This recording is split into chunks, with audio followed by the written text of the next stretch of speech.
Crazy Camp life, votes, and tribals. The life of a survivor is more than you see on TV. So if you need the scoop on Ireland survival, crack a coconut, put on some rice, and let's spill the immunity.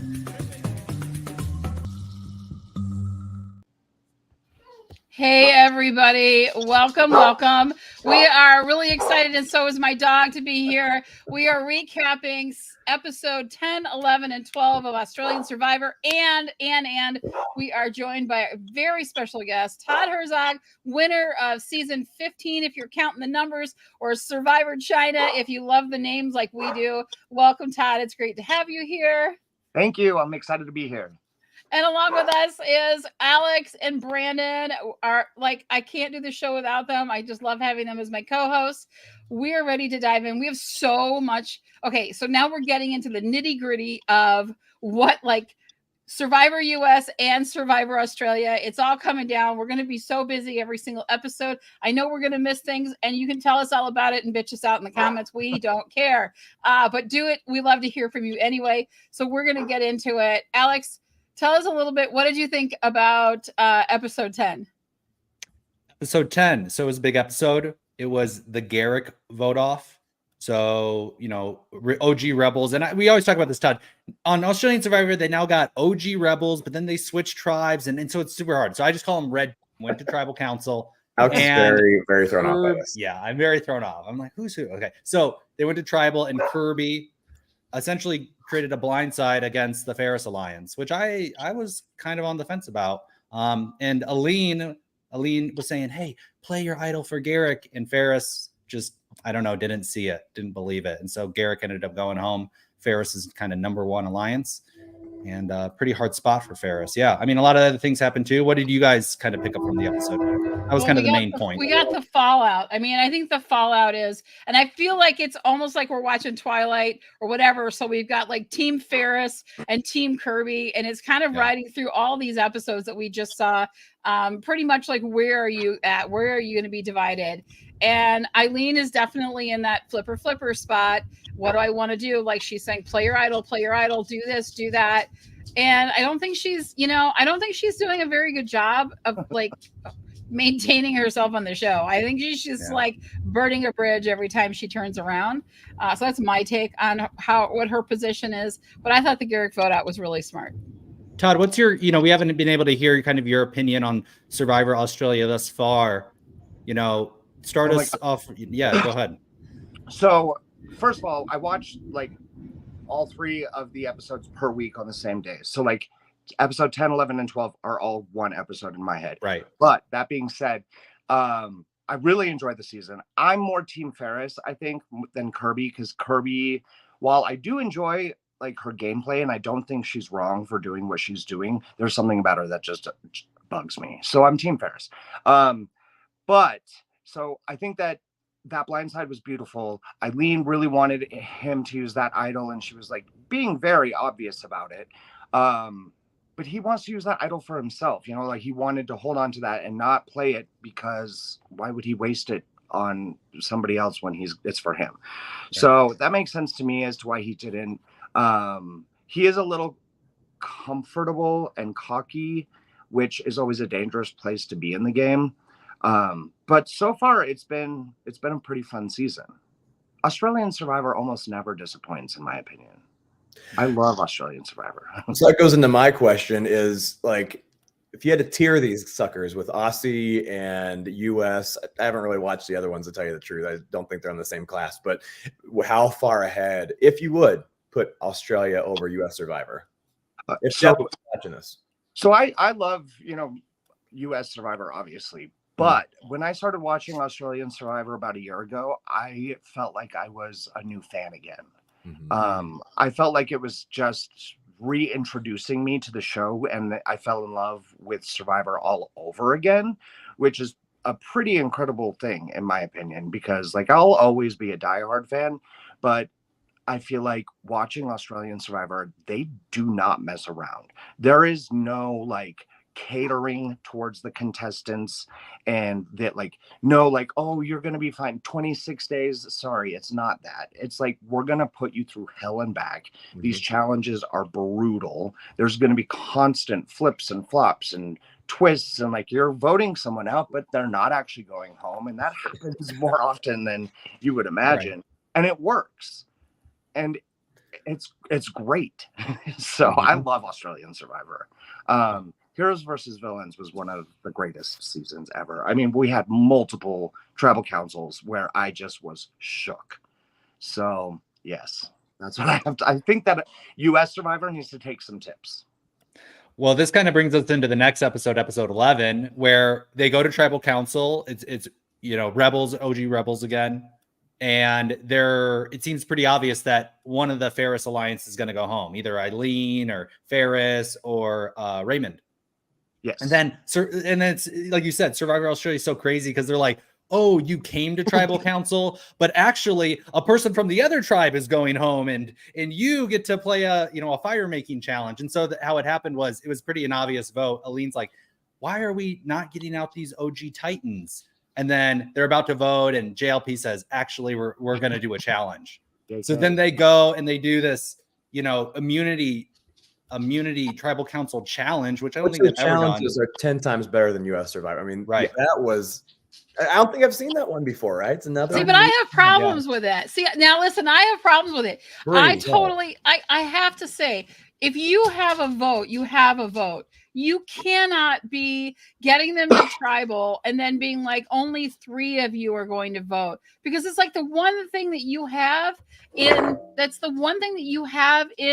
your game is your vote. People go and they're like, you could lose your vote. Remember that we see that in the US version. You might lose your vote if you accept the challenge and risk everything. If you lose your vote. And that's so important. So when we see these in Australia and like only 3 people get to vote, I don't know. That I love that they do this challenge and stuff and make 3 people safe or something like that. But I don't agree taking the vote away. I just don't.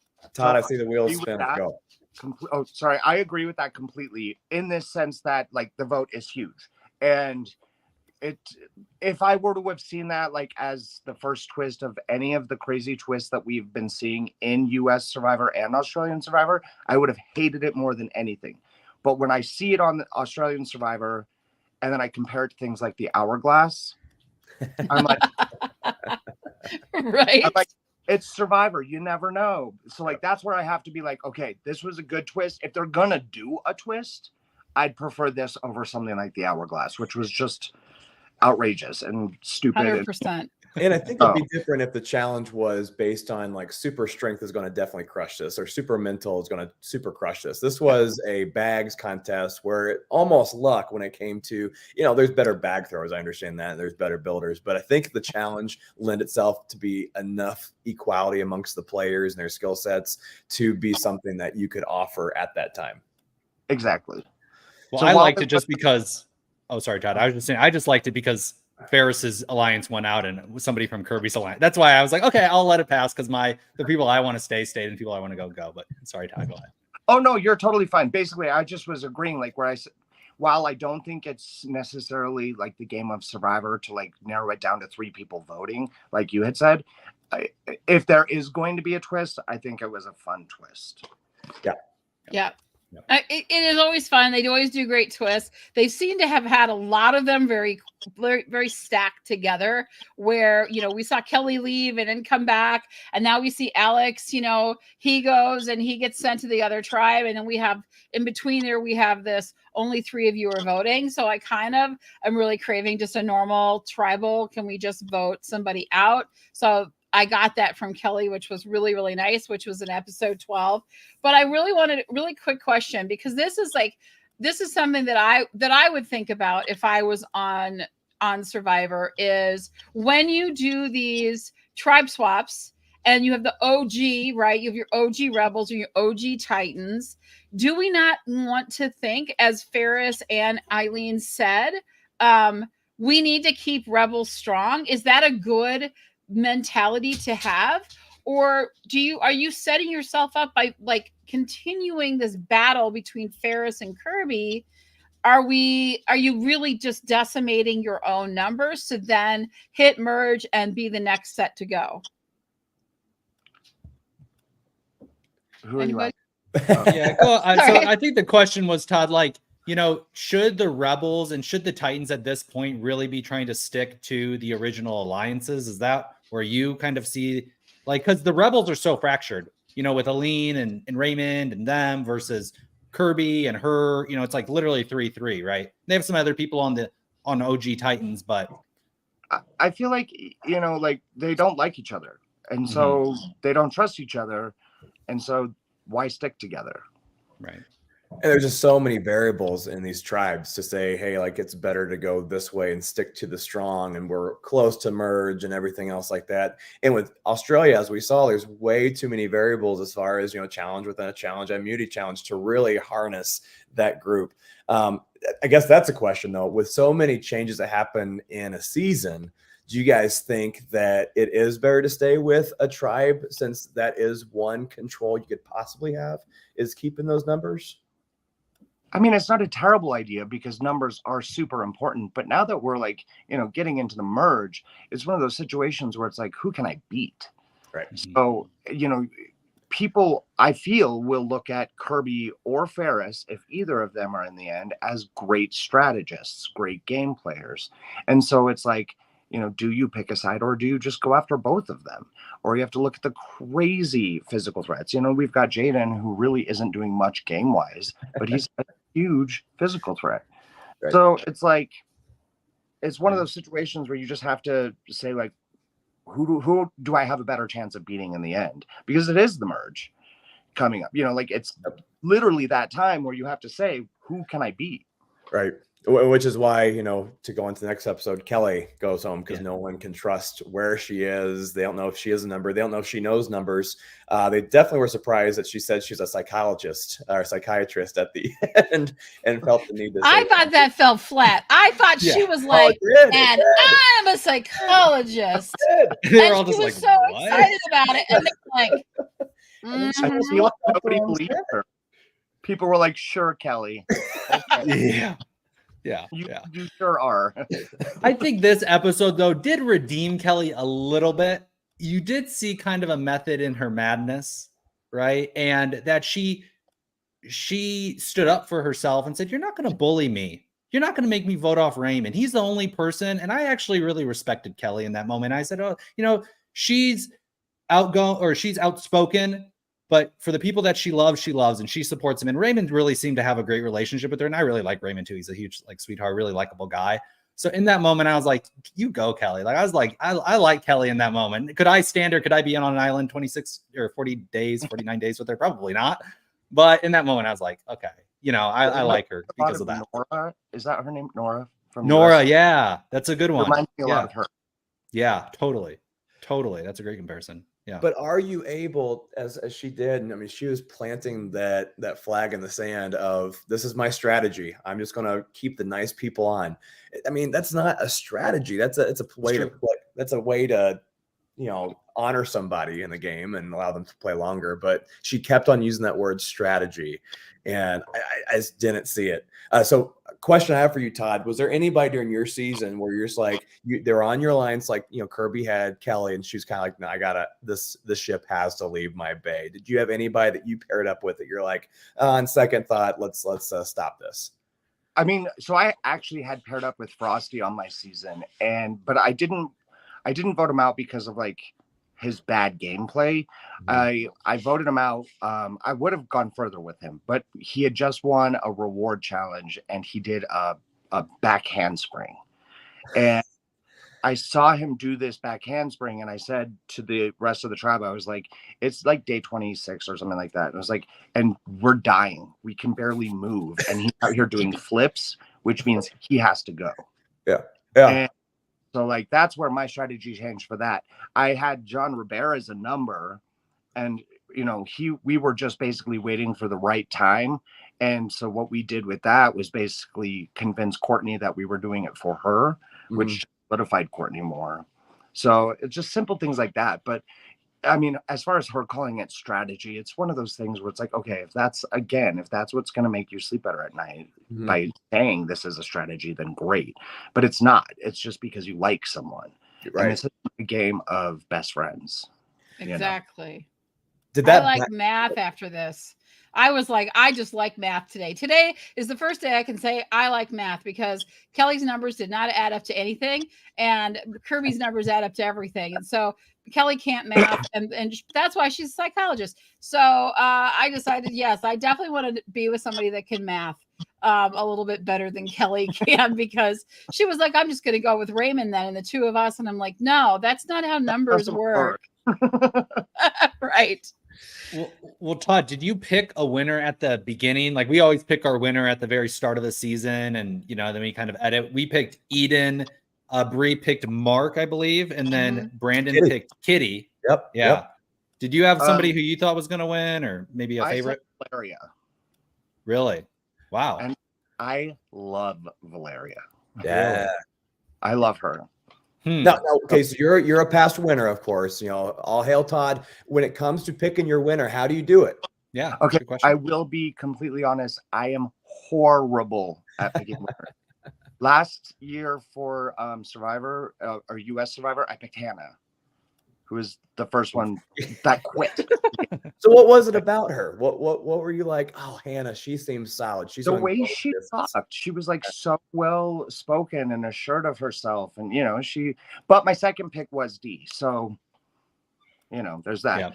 Yeah. But like when I watch someone in their interviews, I try to see like, do they have the what it takes to like be a people person? Because I personally believe that you have to be extremely good with people to win the game of Survivor. There's a few cases in Survivor where that just didn't happen. Like, what's his face from 43? Gabler.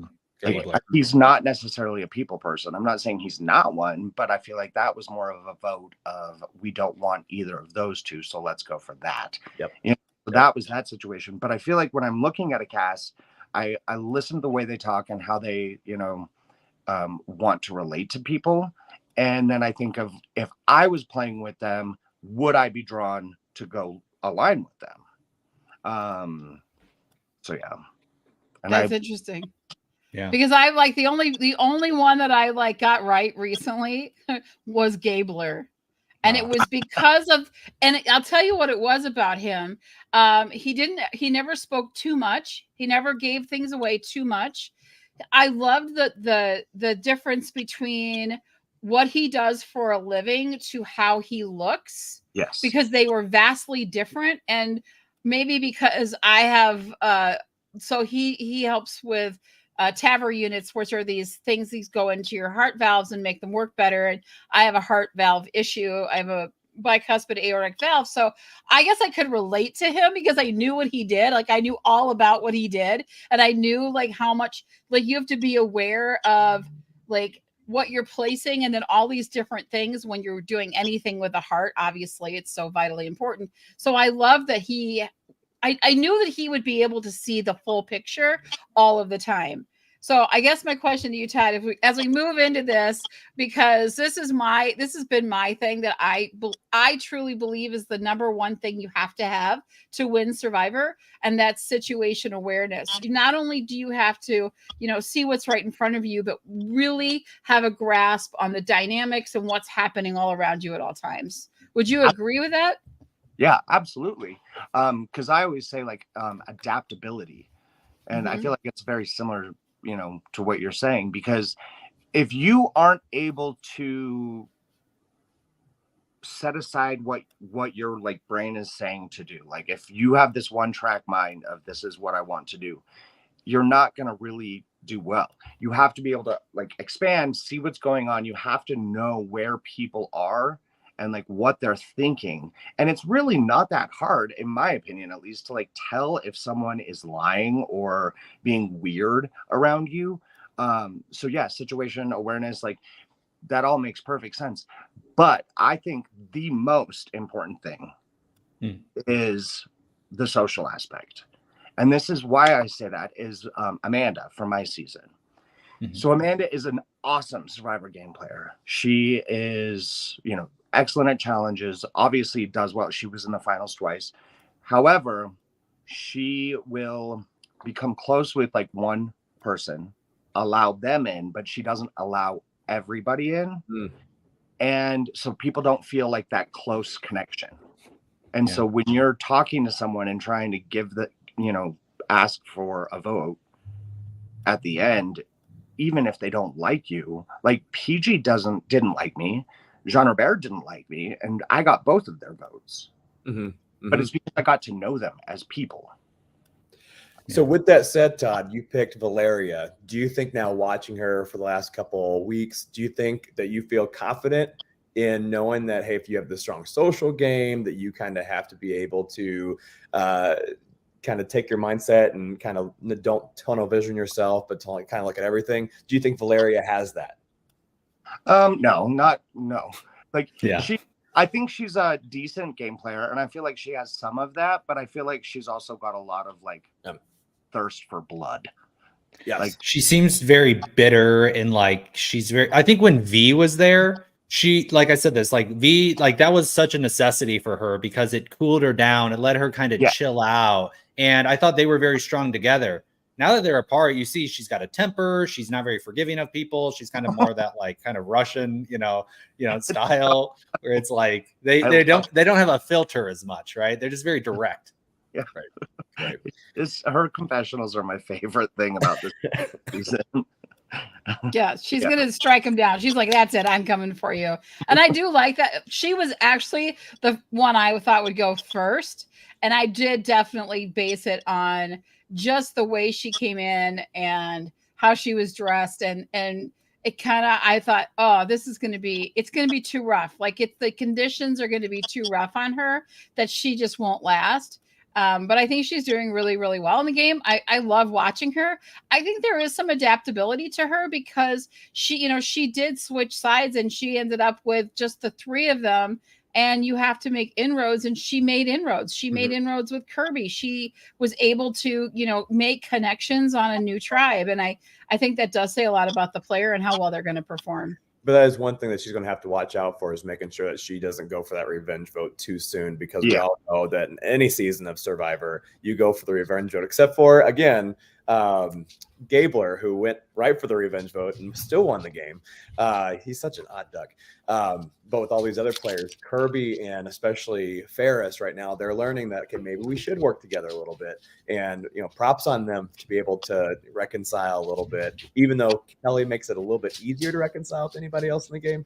But to be able to do that, I think, is huge for both Ferris and Kirby.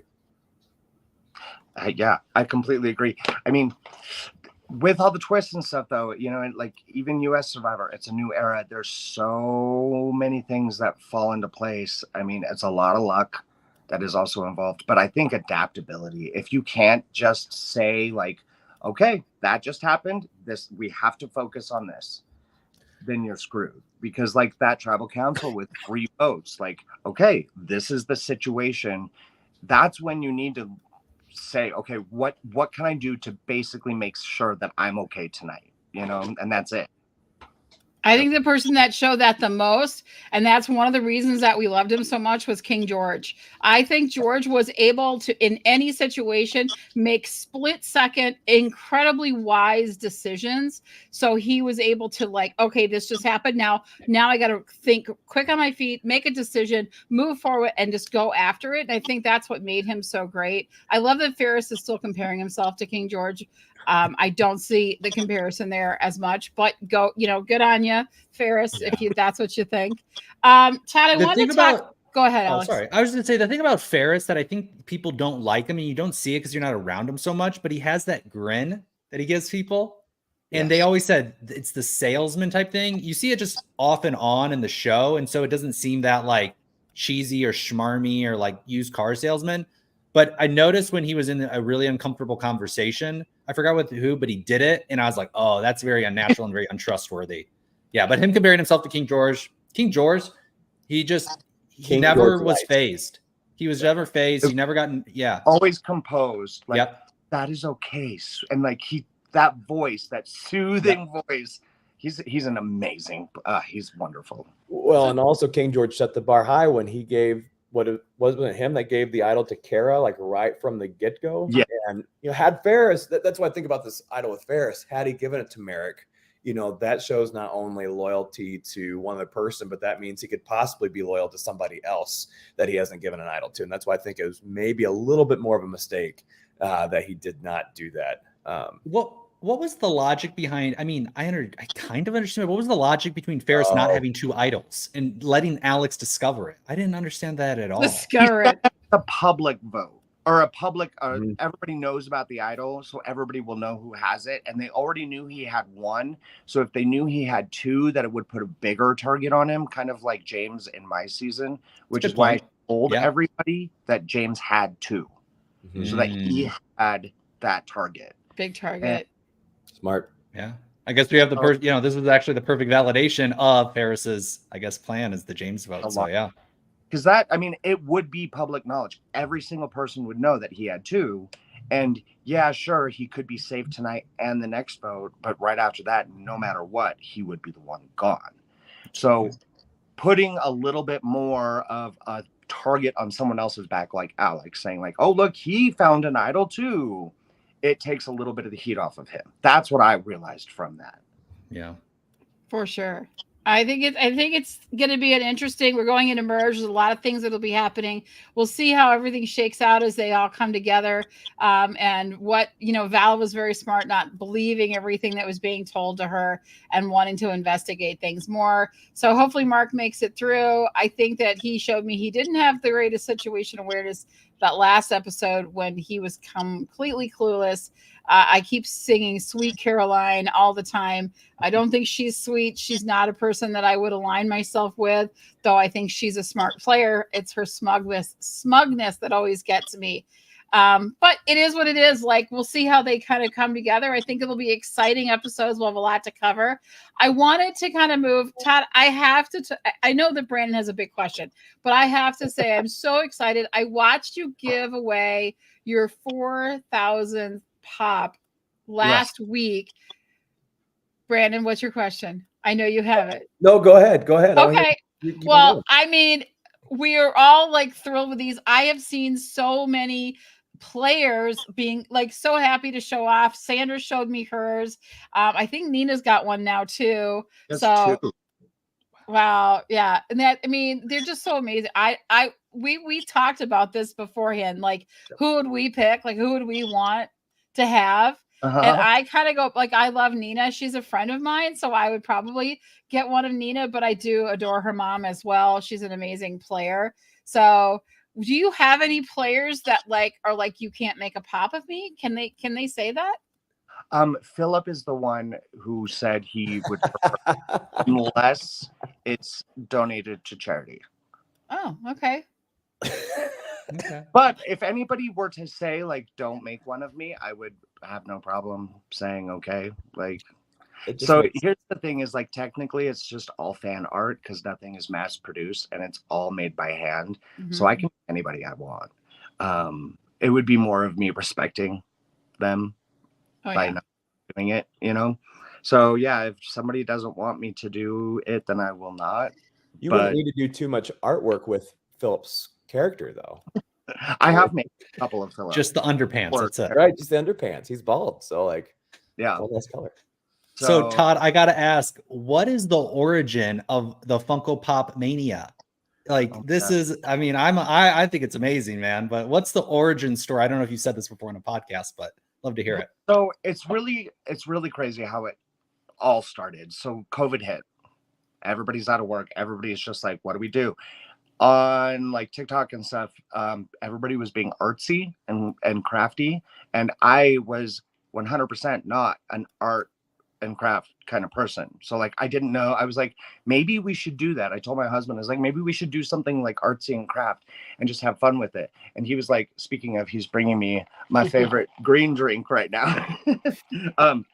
So I was like, let's make Funko Pops of what we would like, because I wanted the Spice Girls, and never made the Spice Girls. And we sat down one day and just started dinking around with like clay and paint, and I made the Spice Girls, and I posted them on Facebook, and I was like, look what I did.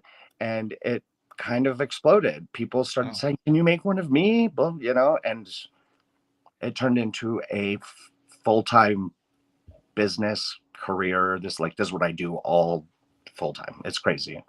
Do you have a favorite pop that you've made? It changes. So like I'll say I have one and then I'll make one and I'm like, this is now my favorite. So like I just made Janice Ian from Mean Girls and I love it. Like I had so much fun making it because I love Mean Girls.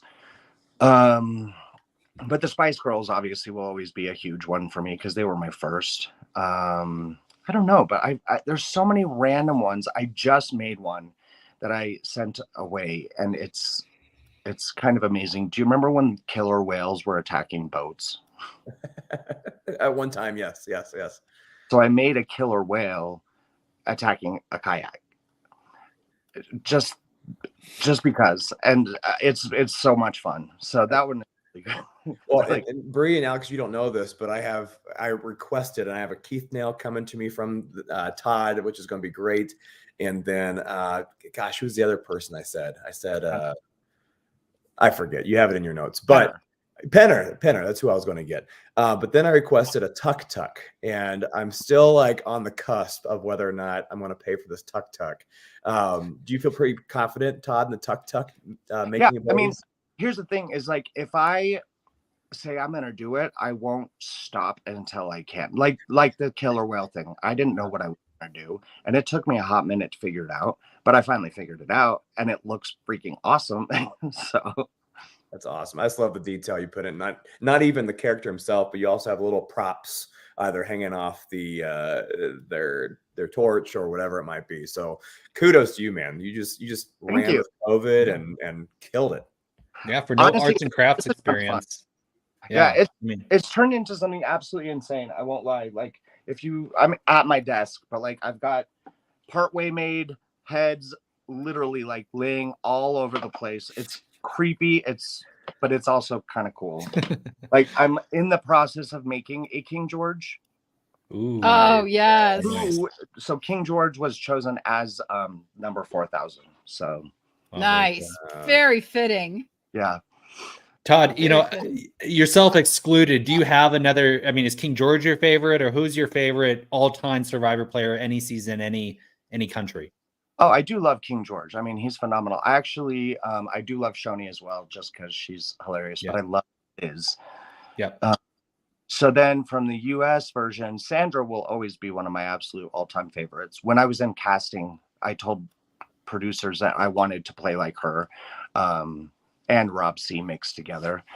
I loved watching Spencer Bledsoe play. I thought he was so much fun because he was neurotic and chaotic and smart. And all I get a lot of joy out of watching the people who are so angry being there, but they love being there, if that makes sense. Like Emily last season was just wonderful. So I don't know what it is, because I know I hated it. I hated being there, but I loved being there. Does that make sense? 100%. Yes. 100%.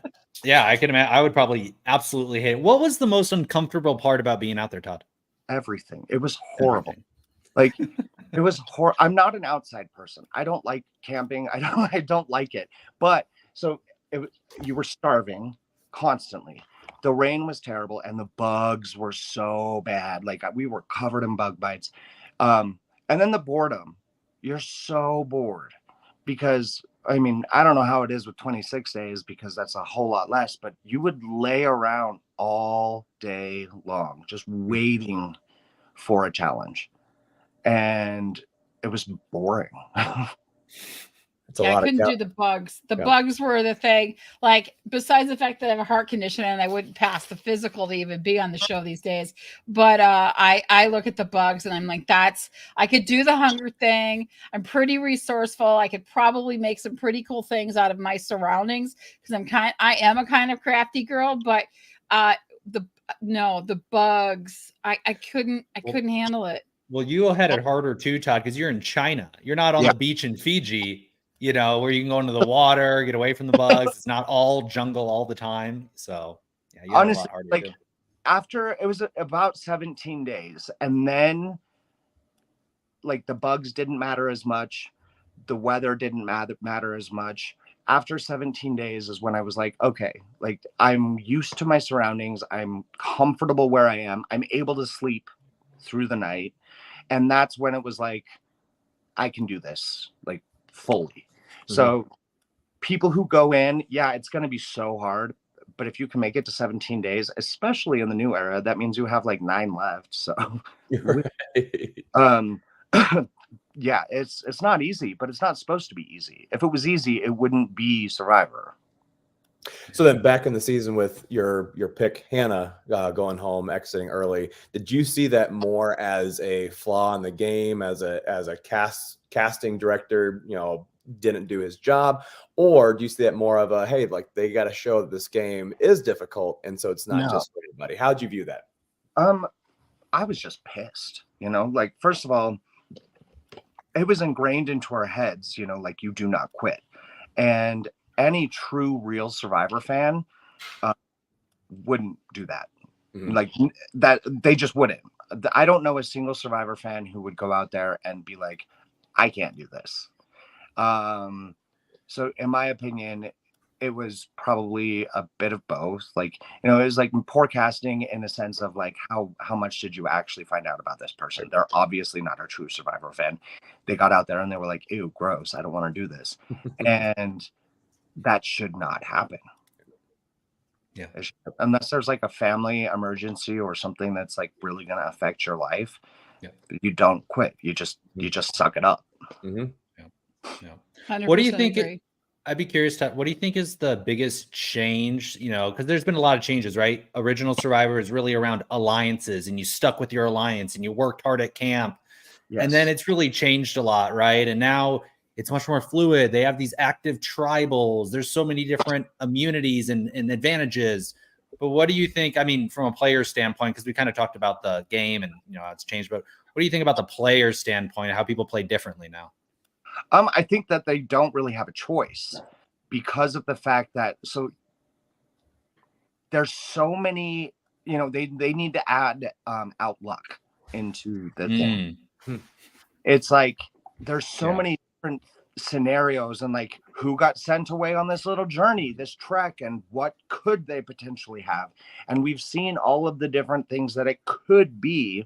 So you have to play assuming it could be any of those things. It could be an idol. It could be like the stealing thing. It could be like lose your vote. It could steal a vote. It could be anything. And I hate that in a sense that that people are playing in a very sloppy way in so many ways, but also it takes away the heart of the game, which is strategy. Right. People don't have the chance to strategize. And as you mentioned, that's the important part of the social game you were talking about earlier, that if you're socially adept to be able to take information from other people without them really realizing, hey, I'm playing you right now, keeping this in mind, and taking that information so that you don't have to play such a lucky game. I think that's a huge part of that, right? Yeah, completely. I mean, again, you have to adapt to that kind of a situation. So they don't really have a choice, and they can play as socially and strategically as they want, but then they're not given the opportunity to continue because things like the 3 votes, they are forced to just say, okay, this is what's up. So sometimes it's really frustrating. Sometimes it's great TV. Like, I understand why they do it. It makes for a great episode of TV. But as far as like a game player, it's not cool. What do you think of Dee and Austin? I mean, Dee really, Dee really credited it. She said, I got pretty lucky. She actually credited luck as kind of a big part. But I mean, just your opinion on like the Dee Austin, who would have you voted for at that final tribal on last season? I would have voted for Dee. Yeah. I would have voted for Dee because I'm sorry, Austin, I liked Austin a lot. But I feel like he let his emotions get caught up in the little showmans. Yeah. And that because of that, he threw away some of his game. And that right there says like you weren't completely ready to play. Yep. Yeah. feet to the fire, are you going to choose the person that you like or the person that you hate that played the better game? Like a Russell, Russell's at the final. You hate Russell. You think he's a bad person morally. But he played the better game. Would you vote for him? Okay, so that's a really, really tricky question because I know Russell, but like when you really don't like somebody, you don't want to reward them with $1 million. Right. I wouldn't want to, so I understand why they didn't. Mm-hmm. I feel like going into the game of Survivor, I would have probably voted for Russell, but then again, I wasn't there. So if I was sitting in the jungle for that long and I made friends with Natalie over Russell, I would have voted for Natalie. Wow. Just because I hated the other person so much. And I don't want to say that because I'm all about the gameplay, but you kind of don't see the gameplay when you're there. Yeah. Does that make sense? Like you don't 100%. Well, I asked that to go ahead, Alex. I was going to say, it goes back to you and Amanda, right? Amanda didn't form those relationships. And that is a big part of the game, is getting people to like you. And that's the entire reason why you have to make it to the end of the game and still get their vote. You have to vote off every single person, but at the end, still have them liking you. That's what Yam, that's what D, that's what these players that we've seen, have been able to do, that people still like you at the end. So that's a key part. I think from an audience standpoint, we like the excitement of Russell. We want to see him win because he, or like a King George even. But King George, he found that between point, playing so hard and playing so aggressive, but people really respected him. And that's just it. Is there's like a lot of people just do not like Russell as a person. Yeah. And that's something that he could probably work on.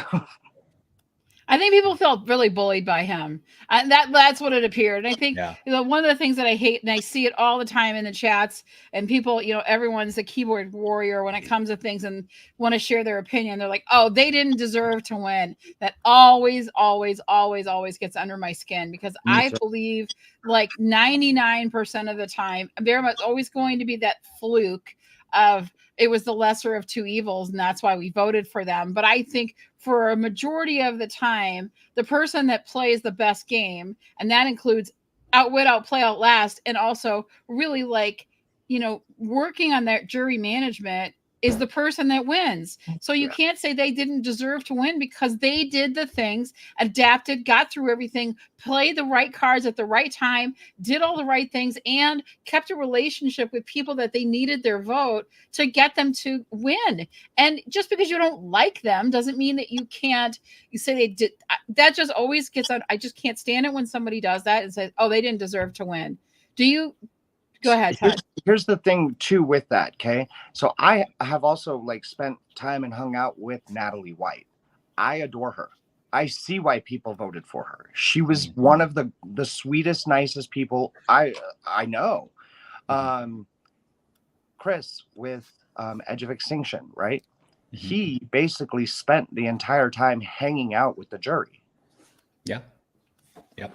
It makes sense why these people won, because the situation that they were provided with allowed them. Russell was running around frantically looking for idols, making these big game moves, but he was not making a single connection with a human, Yeah. And so, I agree. If you win the game of Survivor, you did something right. Yep. Todd, we got about 15 minutes. And my question is, as we go into this season 46 of Survivor, right? I love the fact that Frosty got voted out. I didn't know this, that Frosty got voted out basically because he did a backflip. You try to find anything and everything to get somebody else out before you, right? So I'm wondering, on that first day when you get there, what are you looking to do in order to make sure that you have at least one person that you are going to systematically eliminate from the get-go?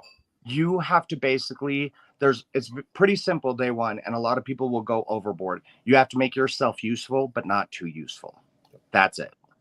So show your tribe that you are not the worst, but do not show them you're the best. Mm-hmm. Stay right in the middle on day one. Otherwise, you've painted a target, or you've shown that you're not needed at camp. Perfect. Huge. Well, that leads us right into kind of taking a look at Survivor 46. It starts next Wednesday. We're so excited about it. I've heard lots of things in the news about they're not giving it names anymore, and it's just a number. I do like the names, but Jeff can do what he wants to do. He's the head honcho there. Let's take a look. Alex, I'll let you start through the list. Let's take a little, get some opinions on some of the players that we can expect and who we think are who are our front runners right now. Sure. So I'll just list off all the people here really quick, and then we can kind of go one by one. We got Ben, who I think looks like Joe Rogan, young Joe Rogan. We got Banu, I think that's his name. We got Charlie, David, Hunter, Jem, Jess, Kenzie, Liz, Mariah, Hugh, that's just his name. Randon, Soda. Her name is Soda. Oh my gosh. Tevin. It's interesting names this season. Tiffany, Tim, and Venus. So we did kind of our first picks, but now we got to see their interviews. They had some extended interviews on CBS.com. So we're bringing them up here so we can kind of look at them. I guess I maybe start with Todd. Todd, any first reactions, first picks? Who's standing out to you? What do you think is going to happen with this crew?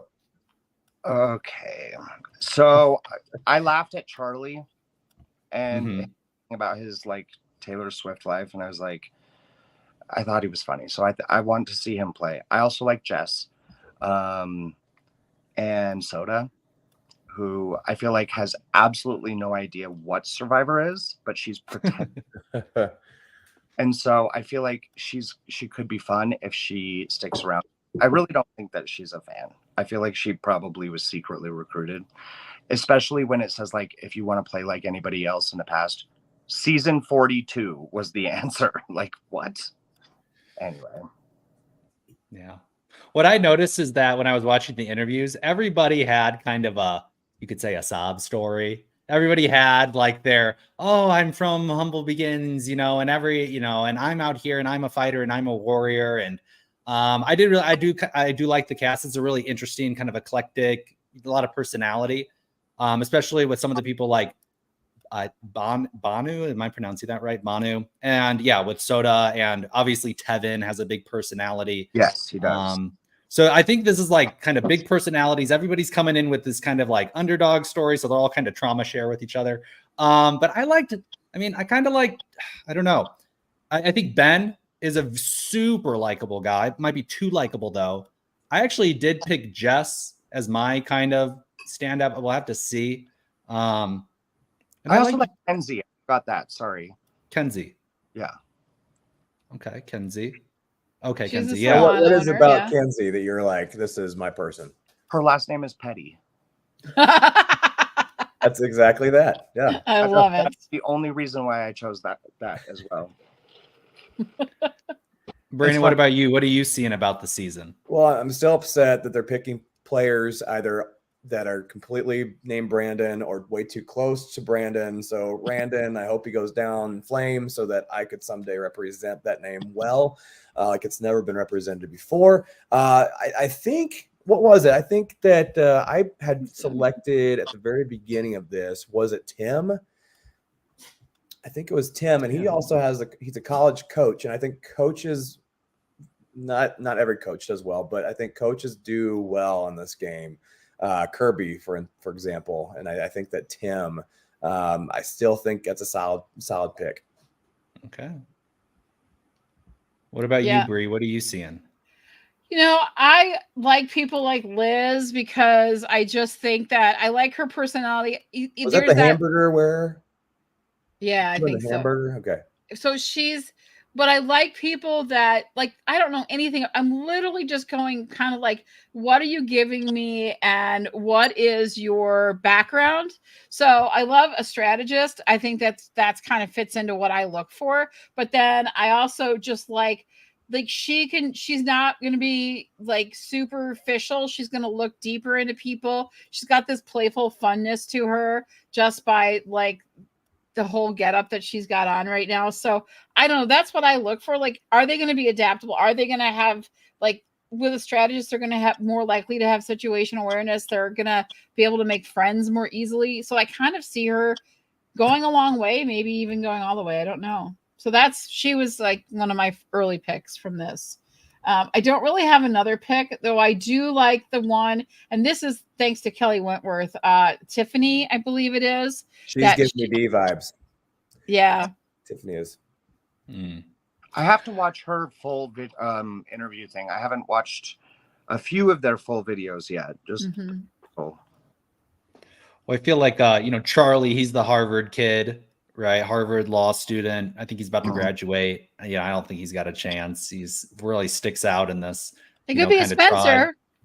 Could be a Spencer, maybe, but I don't know. I don't see a path forward for him. It's going to be a hard. I feel like this season. I think some of the it seems like Randon, pretty intellectual guy, aerospace engineer. He seems very kind of conceptual. I think he. I think he might come off as too much of a threat. Something about him kind of comes off as threatening and not disarming. He reminds me of Jesse a little. I have my notes here that I'm looking at. So Brandon, he reminded me a little bit of Jesse, where if he even comes off a little bit like Jesse while he's playing, that screams threat. So you're right. Yeah. Cool. Well, it'll be an interesting season. We're back to 90 minutes again. I have to say, and I keep correcting Rob. Rob has a podcast. He got on there and he said the reason they were doing 90-minute episodes is because of the strike that was going on. It was not the case because they made that decision 6-8 months before the strike went on. But I don't care why it is. It is because we love 90 minutes, and I think it gives us a lot. Do you, Todd, do you think the 90-minute format is something they're going to keep around, and do you like it? I like the 90 minutes. I mean, I have zero complaints about longer episodes because we get to know the people more. I feel like, especially with 3 tribes, it's necessary because there's so many people and they're being voted out and we're like, who was that? What happened? So the 90 minutes helps with that. So yeah, I hope so. I don't see why they wouldn't keep it around unless they find more programming to fit in, somewhere else. Yeah, it's all on CBS. I love it. I think it's exciting to see a new season start. We get so invested in it. We love talking about this. What we do here every week on Spill the Immunity. Todd, we love having you in as part of our show today. We're still it's just been so great. You've been wonderful to have around. But we have something special in store for all of our listeners and our subscribers. If you subscribe to the show, Todd is going to be making a pop for you. We are doing a giveaway. And now, can they pick any survivor except for Philip Shepard? Except for Philip, which that's okay. Yes. Yeah, they can pick their absolute favorite, and I'll make it a little extra special. That's incredible. We are so thrilled for that. So we're going to be doing a giveaway. It's going to happen next week. So get busy. We want it to be a big show next week as well. We're going to do the giveaway. So you have a week to participate. You'll find all the details in the show notes of today's episode. But we are so excited and we're so privileged and blessed to have you as part of our show, Todd. It has been so spectacular. I'll let everybody kind of give their last few words, but from me to you, Todd, it's been great meeting you and having you here. We're such big fans of yours, and it's been fantastic. So thank you so much. Thank you for having me on. Honestly, you guys are so much fun to chat with. I like the 3 of you because it's different opinions coming from all, walks of life, which is great. Because usually it's one person with one side and they don't want to budge. And it's like, okay, fine. Don't hear me out. We all have a seat at the table, which is really important now. And so do you as a guest here as well. We love having you around and love to hear your opinions on things because, you give us a deeper perspective on what we need to know about Survivor. We love spilling the tea here. That's what it's all about. And so, yeah, it's great to have you here, Alex. No, Brandon, you're jumping out of your chair. Yeah. So as a fan, Todd, I got to hear next week what we've been doing lately is picking one person we think is going to survive in Australia, those next 3 episodes, and one person's going to fall away. So are you ready to make your picks here? Yes. Okay. Someone that's going to stick around. Someone that's going to survive the next 3 episodes and somebody that's going to be eliminated the next 3 episodes. Okay. I'm looking at my list here. So I think that Oh, geez. I feel like Eden's going to survive. And I feel like we are going to see the fall of Alex. Okay. Yeah. He's got that idol. So we'll see Agreed. what happens. Oh. I think Yeah, me too. Eden's gonna stick around. I really do. I agree on that one. He's playing his cards right. He came out kind of hot, but he's mellowed out. He's doing fun stuff. They got games going on, anything to entertain the troops, right? So I love that about him. I think he'll stick around for a while. And I think Caroline, please, sweet Caroline, please go home. Bree, how I do you really feel about hope. Caroline? Yeah, I would be happy if she would head out the door anytime soon. Yeah. Alex? I hope Eden stays around. He's pretty well insulated. The one thing, his name's never come up, and he might be that number for that Rebels tribe to say, hey, Eden's an extra number. He's not super powerful. He's not like Caroline and Kitty. So let's get him out to weaken that alliance. That's what I'm hoping doesn't happen. Because you haven't seen a lot of gameplay out of him. I thought you'd see more, but he's a very laid back game and he seems very well liked. So I picked Eden to win. I hope he still does. I think he is well insulated. I just hope he doesn't come on the radar of like the Rebels tribe and they vote him off. But final words for Todd, man. I've been a lifelong Survivor fan. Watched you growing up, man. Watched you win. Meeting this, we just started this about last season and we've done it every week since. That's awesome. So I know it's a dream for Bree. I know it's a dream for Brandon. I know a dream to do a Survivor, but just like meet you guys and like, applying for the show and all that type of stuff. You understand doing it and then being a fan too. Just, the time that you spend with your family watching the show. And it's just super cool to meet you and to hear these things that I've been pondering on for 20 years, right? What's it like with the bugs? What's it actually like being out there? Is it as bad as they say? And hearing some of the behind the scenes stuff is just so super cool. So thanks for doing this. And I know it's fun for you too, but it's super, super fun for us. Yeah, it's my pleasure. Honestly, like the one thing that a lot of Survivor fans will say to me is, you're probably sick of talking about this. And I'm like, no, I'm not. It's okay. We always do that on the show. We're like, how are we going to cover an hour today? And then we can always go over. It's crazy. Well, that means we can keep Todd here for another hour. Is that what he's basically telling us right now? No, but we're definitely going to bring him back. Talk for hours about Survivor. And it's like, so I'm not sick of it because I still love it. So I'm a fan just like everybody else that is listening to a podcast, so like I get it. Well, and now we got 2 concurrent seasons and we're having so much Survivor. So go ahead. Oh yeah. And I think someone's going to stay around for Australia. I think Eileen has herself in this great place to where she's going to stay for a long time, but not win. She's completely loyal to getting the biggest group of people around her, but yet she's not a threat to anybody. So I think that she stays in. As far as someone that goes home, oh my goodness, man, I think Mark is on unsteady ground right now, and I think he may be out. But so cool that all 4 of our players are still in the game after 12 episodes. Todd, thank you so much. One of the things I love about pretty much every single Survivor is just how approachable you guys are. How it was an easy Instagram, hey, what's up? And the same one back. And hey, I sell pop. You didn't sell it to me, but got some pops here in the next 4 or 5 weeks. But I just appreciate that every single one of you, especially you, has been so amazing and humble and just approachable in the fandom of Survivor. Thank you. I try. I try to show the same respect that I would like to be shown myself, because we're all just people who want to be loved. That's true. I think you've done amazing work. I love what you're doing now. I loved watching your season. I love being part of the Survivor world and meeting people like you. I started watching Survivor when it first came out. I've been a fan all along. I became a super fan when I got really, really sick and almost died. And I used the strength that I saw players. Like I binged the entire, like it was 40 seasons. I binged them all while I was really sick because I couldn't sleep, and it was really a scary time. But it was watching you guys struggle and get through and keep going that made me struggle and get through and keep going. So I'm indebted to you guys. So yes, Alex is right. This is an absolute dream of mine to be able to do this, to talk about this show and do all these fun things. So thank you guys so much. Make sure you sign up for the giveaway and find it in the show notes. Go buy a pop, Todd's Pop Shop. Thank you, Todd, for being a part of the show today. We'll see you guys next week. Thank you. Thank Bye, you. everybody.